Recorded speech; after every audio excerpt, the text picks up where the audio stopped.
Hey y'all! Today we're going to be looking at how to apply the 3D effect to a screen recording. Now this is an effect that I do not use in my tutorials because I'm always concerned that too many effects might make it distracting and you will miss some critical information. But if this is an effect that you've been interested in learning about and trying for yourself, then keep on watching. And if you're new here, then welcome. My name is Adrienne and I make tutorials on video editing. Now let's get into it.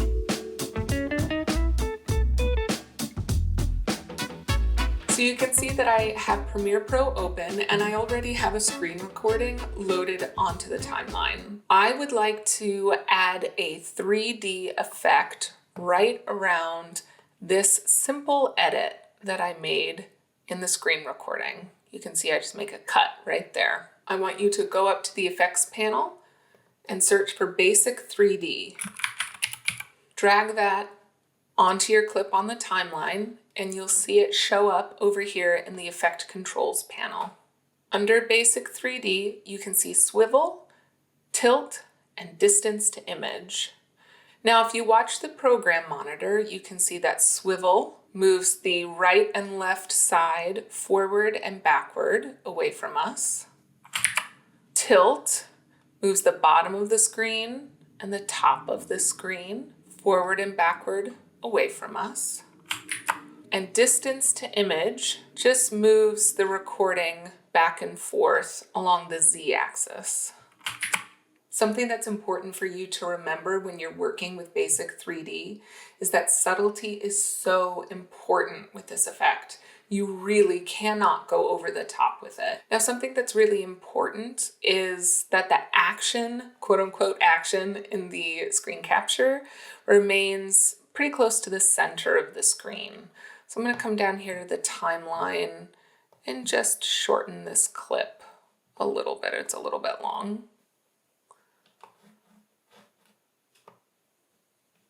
Now I want you to move your playhead to the beginning of the timeline, to the beginning of that clip, and go ahead over to Effect Controls, and I want you to hit the stopwatch by position, scale, rotation, all under motion, and then go down to basic 3D and hit the stopwatch by swivel, tilt, and distance to image. I know that's a lot of keyframes that you've just created, and really you might not wind up manipulating all of those variables, but if you have your original keyframes set, then it'll just make the process go a lot more quickly and a lot more smoothly. You'll have less headache as you go on. So I'm right here by distance to image, and I want to bring this even closer than it already is. So I'm gonna go maybe -50. I'm going to go up to position and just move it up as high as I can. Looks like that's about it. I'm going to move it to the right as far as I can. Keep it pretty close to the center of the screen. Now I'm going to go down to swivel. Then go down to tilt. Now, if you look in the upper right-hand corner of the program monitor, you can see this blue line. I think this line is from the screen recording, but I also think that it's kind of distracting. So I'm going to scale in just a little bit. Let's go 165.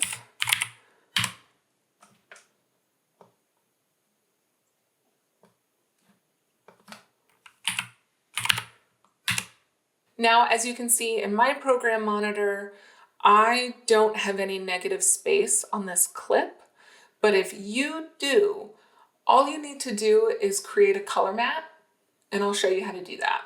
Go back over to your project panel, go down to New Item, Color Mat, hit OK, and then this screen will come up. It's your color picker.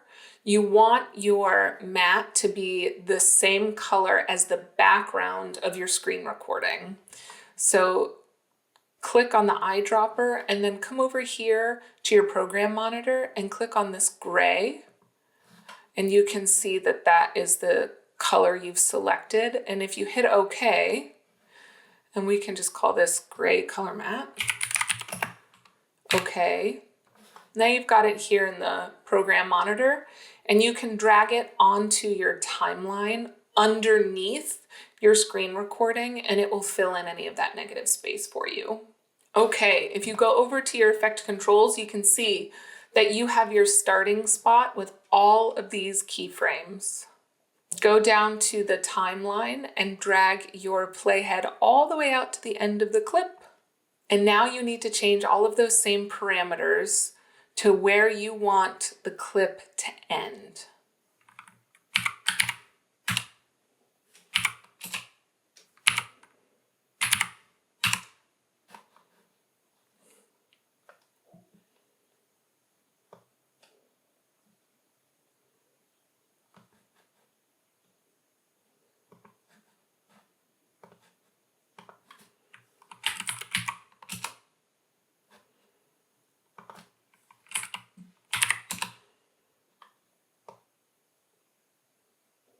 All right, now let's pull our playhead to the top of the timeline and watch what we did.